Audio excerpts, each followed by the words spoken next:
बच्चों हमारे पास क्वेश्चन है कि बहुपद x square minus 2x minus 8 के शून्य ज्ञात कीजिए। तो बच्चों पहले मैं केवल यहां तक ही पढ़ लेता हूं कि इसके हमें शून्य ज्ञात करनी है। तो बच्चों हमारे पास बहुपद क्या है, ये द्विघात बहुपद है x square minus 2x minus 8। इसके शून्य ज्ञात करने हैं। तो शून्य का मतलब क्या होता है बच्चों कि x की वो वैल्यू जिस पर ये पूरा बहुपद जीरो हो जाए। अब बच्चों x का वो मान निकालना जिस पर ये जीरो हो जाए। तो मैं क्या मान लेता हूं कि माना इस बहुपद को जीरो ही मान लेता हूं और फिर उसके बाद इस बहुपद में से हम x निकाल ले रहे हैं, क्योंकि मुझे क्या करना है, एक ऐसी वैल्यू निकालनी जिस पर ये पूरा जीरो हो जाए। तो जब जीरो हो जाए उससे बेटर है कि मैं इसे पहले ही जीरो मान लूं और फिर x के मान निकाल दूं। अब बच्चों यहां पर x के मान कैसे निकलेंगे बच्चों, ये गुणनखंड विधि के साथ हम इसके मान निकालते हैं। उसके लिए आपको मैं यहां पर इस 8 का एक मतलब होता है। सबसे पहले बच्चों जब ये पावर 2 है तो इसका मतलब होता है इस बहुपद के 2 शून्यक होंगे। अगर यहां पर पावर 3 होगी, जो सबसे बड़ी पावर 3 होगी, तो इसका मतलब है इसके 3 शून्यक होंगे। अगर 4 है तो 4 शून्यक होंगे।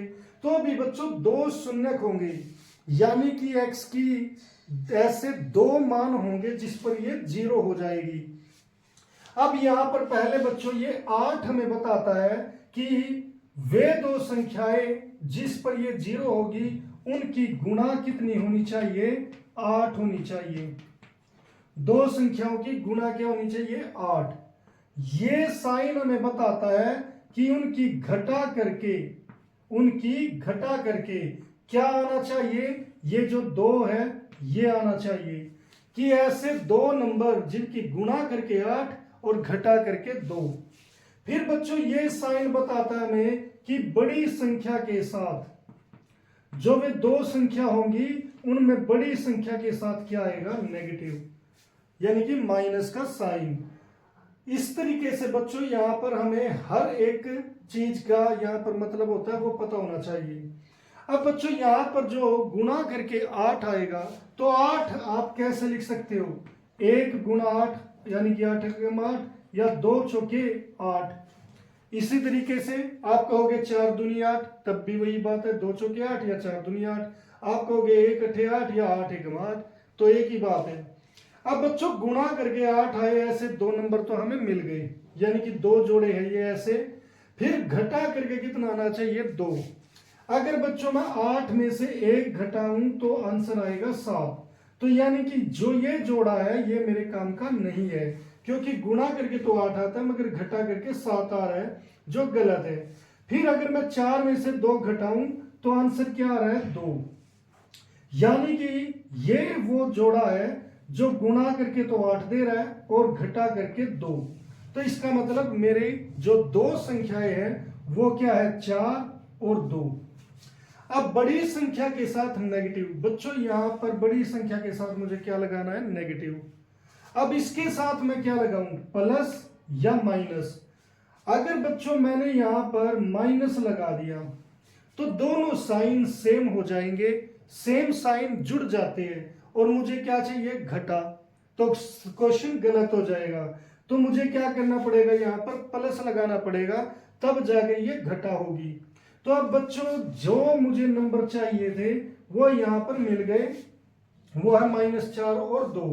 अब आ जाते बच्चों यहां पर हम इस क्वेश्चन पर। अब इनको इस क्वेश्चन में हम क्या करेंगे बच्चों, यहां पर जो एक्स स्क्वायर है -8 और 0 है, आपको इनके साथ कोई छेड़छाड़ नहीं करनी है। वो आप यहां पर एक्स स्क्वायर, यहां पर -8 और बराबर 0 ऐसे का ऐसे रखो।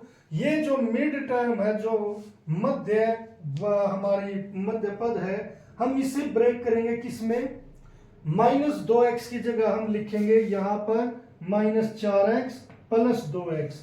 तो यहां पर हम -4x प्लस 2x ऐसे लिख देंगे। बस इसको आपने तोड़ना है। अब बच्चों एक जोड़ा ये हो गया, एक जोड़ा ये हो गया। यहां पर दोनों में x है, यहां पर भी x है, यहां पर भी x है। तो बच्चों हम यहाँ पर x कॉमन ले लेंगे। x कॉमन लेने का मतलब है कि जो ये x स्क्वायर माइनस 4x है, इन दोनों को मैं x से डिवाइड कर दूंगा। x से भाग करूंगा तो पावर ये हट जाएगी और ये कैंसिल हो जाएगा। तो यहाँ पर क्या रह गया x, यहाँ पर रह गया माइनस और ये क्या बच गया 4। अब बच्चों इसमें देखते हैं, यहां पर 2 है और 8 है, ये दोनों किस पहाड़े पर भाग होते हैं, ये 2 के पहाड़े पर भाग होते हैं, तो 2 कॉमन आ जाएगा। यहां पर x है, यहां पर नहीं है, तो इसमें x कॉमन नहीं आ सकता। ये है बच्चों प्लस, तो प्लस ले लिया। अब इस 2 कॉमन लेने का मतलब यहां पर क्या है कि 2x माइनस 8 है जो, उसको 2, इसको भी 2 से भाग कर दो, इसे भी 2 एकम 2, 2 एकम 2, तो यहां पर क्या बच गया x माइनस 2 एकम 2, 2 चौके 8, तो ये आ गया 4। तो बच्चों x माइनस 4 बराबर है 0। अब देखिए बच्चों ये और ये ब्रैकेट, यानी कि ये दोनों ब्रैकेट में आंसर सही बराबर आ गया, तो इसका मतलब आपका क्वेश्चन सही है। अगर ये बराबर नहीं आया तो इसका मतलब आपका क्वेश्चन गलत हो चुका है। कई बच्चे जानबूझकर ये चीज यहां पर लिख देते हैं और ऊपर जो गलती है वो ऐसे की ऐसे रहती है, वो आपको नहीं करना।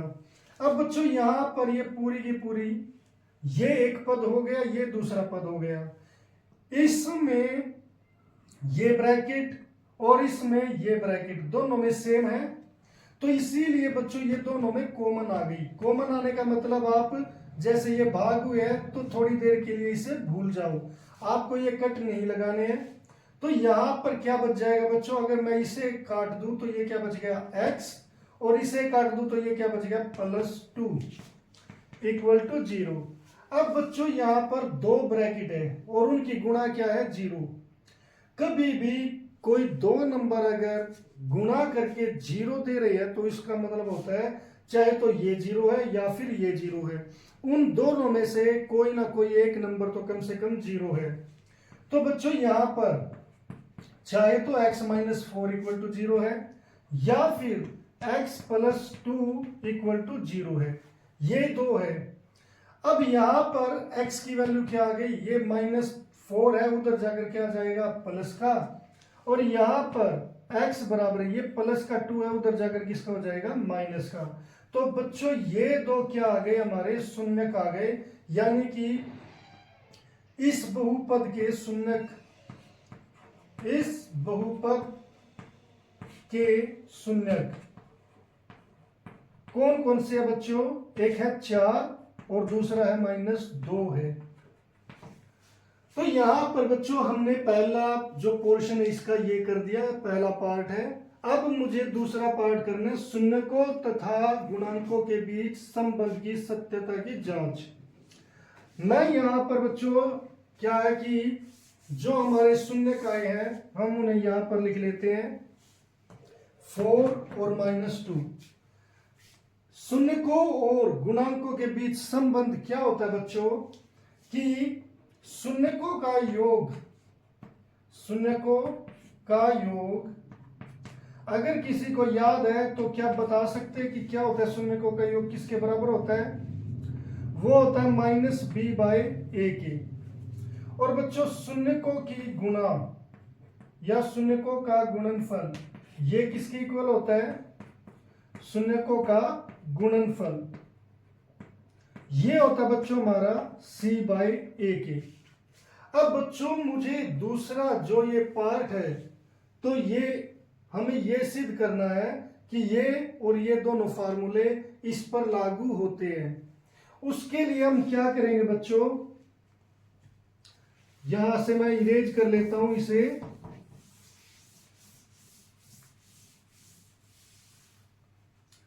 हम इस बहुपद को, जो हमारा ये बहुपद है, बहुपद जो हमें दिया गया है को कि ax² plus bx plus c के साथ तुलना करने पर, के साथ तुलना करने पर, तो बच्चों अगर हम इसकी तुलना करें तो जो एक्स स्क्वायर के ऊपर एक्स स्क्वायर है, एक्स के ऊपर एक्स है, और ये जो इसमें ना तो एक्स है तो इसमें भी एक्स नहीं है। यहां पर बच्चों एक्स स्क्वायर के साथ क्या है, ए है। यहां पर एक्स स्क्वायर के साथ कुछ नहीं है तो 1 लगा दो। यहां पर एक्स के साथ बी है, यहां पर एक्स के साथ -2 है, यहां सी के ऊपर -8 है। तो इसीलिए बच्चों जो ए है वो कितना आ गया 1, बी कितना आ गया -2 और सी कितना आ गया -8। तो ये हमारे ए बी सी की वैल्यू आ गई। तो यहां पर अब बच्चों ये आपको पता चलेगा हो गया ए बी सी क्या है। अब मैं यहां पर पहले इस फार्मूले को देखते हैं। इसके लिए पहले आप ये लेफ्ट हैंड साइड उठा लो, शून्यकों का योग, शून्यकों का योग। ये शून्य का हमारे बच्चों क्या है 4 है, योग का मतलब होता है प्लस, दूसरा शून्य का -2। तो बच्चों यहां पर प्लस इंटू माइनस क्या हो जाता है, माइनस हो जाता है। तो ये 4 -2 हो गया।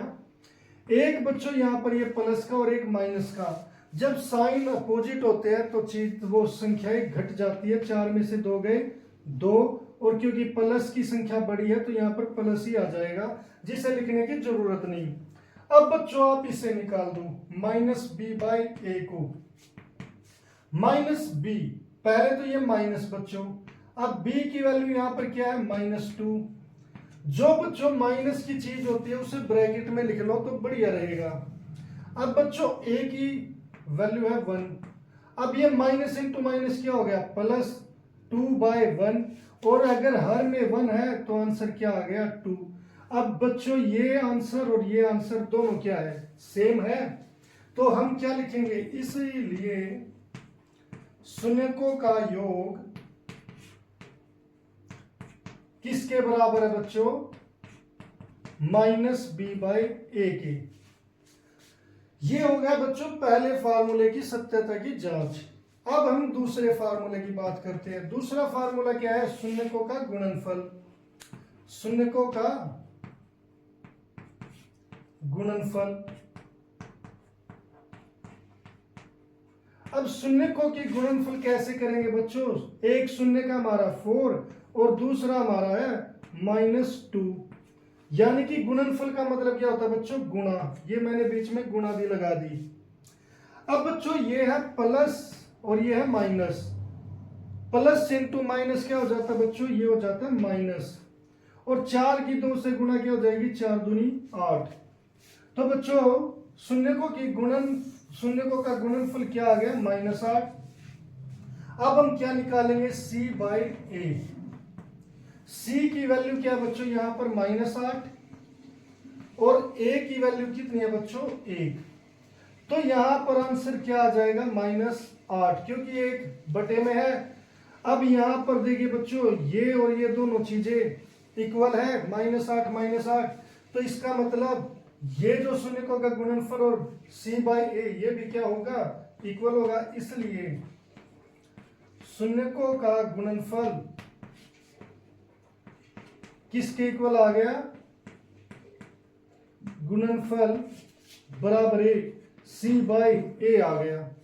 तो बच्चों इस तरीके से यहां पर ये दूसरे फार्मूले की सत्यता की जांच हो गई और यहां पर पहले फार्मूले के सत्यता की जांच हो गई। तो इस तरीके से बच्चों हम इस क्वेश्चन को सोल्व करेंगे।